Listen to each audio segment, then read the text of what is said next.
You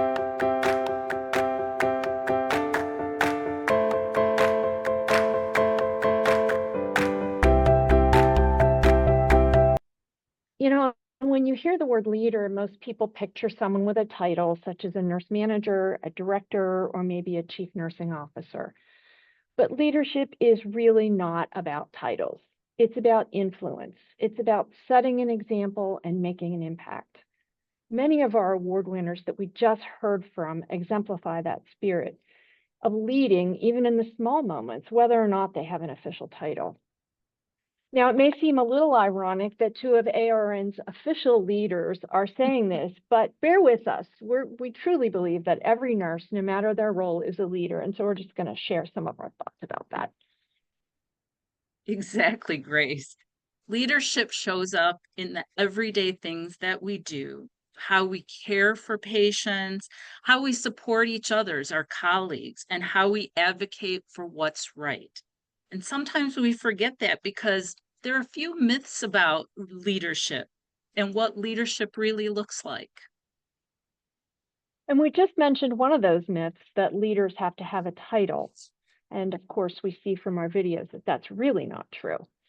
But closely related to that is another myth, that leaders have to be extroverted or outspoken, and that leadership only happens on a big stage, such as through running meetings or giving speeches. But the truth is, leadership can be quiet, reserved, thoughtful, and personal. I'm actually a quiet person. I don't say much. But leadership is seen maybe in the one-on-one things that we do, the conversations that we have with patients or a colleague, a small team huddle, encouraging a colleague to do something outside of their level of comfort, or a moment at the bedside with a patient or family. Leaders are often the steady presence, not just the ones with a microphone or a title. You know, that point, Sylvia, about quiet leadership is so important. And it takes a team that brings all sorts of different strengths. And every single one of those strengths can be leadership. So, formal leaders do set the vision, they act courageously, and they carry accountability for outcomes. And we're often the public face of the unit or department or organization.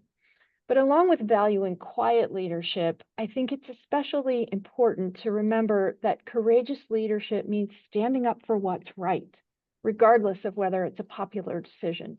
And we can all do that. The American Nurses Association Code of Ethics sets out principles for courageous ethical practice and leadership.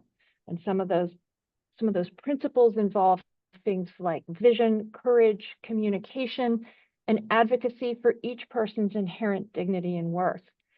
And those kinds of actions and qualities are not just for people with titles. These are defining characteristics of all nurses. And here are some other attributes, I'm tongue-tied today, of true courageous leaders. Compassion paired with vulnerability. Now, if any of you are Brené Brown fans, and I am, Brené Brown talks a lot about vulnerability in leadership and how important that is. It's okay to not have all the answers, and even better, to admit it to others. Leading with love and with vulnerability are hallmarks of compassionate, courageous leaders, and I think it's one that rehabilitation nurses are especially good at. Leading with love and vulnerability allows us to be open to our colleagues and to our patients, to protect them and their well-being and their safety, and to all grow together in the process. The more ways that informal leadership is so important, it's role modeling professionalism when things get tough on the unit or wherever you might practice rehabilitation nursing. It's mentoring a new nurse or someone new to the unit, maybe not a new nurse, but new to the unit. Speaking up for patient safety when you see something isn't right, or building team spirit when things get a little tough and people are a little down. Sometimes it's innovation, those small things that we think about, practical ideas that would improve patient care or workflow. And sometimes it's simply having the courage to talk at a meeting and being the one who asks the hard questions or suggests a better way of doing things. And leadership doesn't stop at the unit level or wherever you might practice. Nurses lead in their communities. They teach health, they volunteer, they advance wellness, and they work toward accessible and welcoming spaces for all. If you're part of an organization, you may serve on a committee, improving quality and helps shape standards of care. And we also lead through policy and advocacy. We bring our nursing voice into legislation, into legislative discussions and public health debates. And professional organizations like ARN give us a platform to connect, to mentor and influence the future of the profession. Leadership isn't always dramatic. Sometimes it's just being persistent and consistent that makes change possible. Persistence and consistency really are the key. Now, I've been doing a little bit of life review recently because I've had a few leadership challenges or failures. We could call them failures. I want to put a positive spin and call them challenges of my own in my professional life over the past year or so.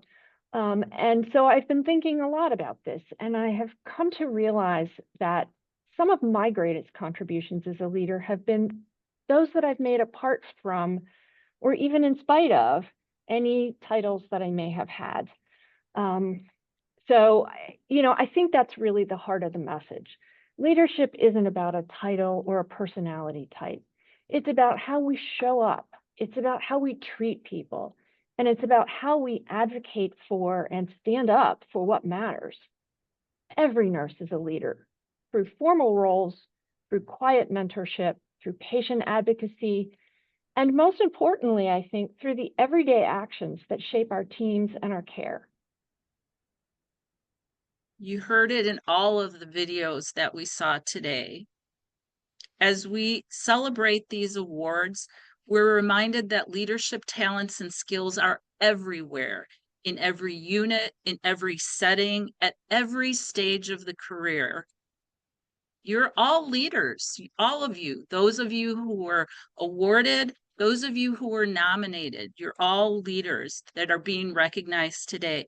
And that's what makes this celebration so meaningful. And it's so exciting for both Grace and myself. It honors leadership as a part of who we are as rehabilitation nurses. Thank you for bringing that point home, Sylvia. It's really part of the fabric of what we do.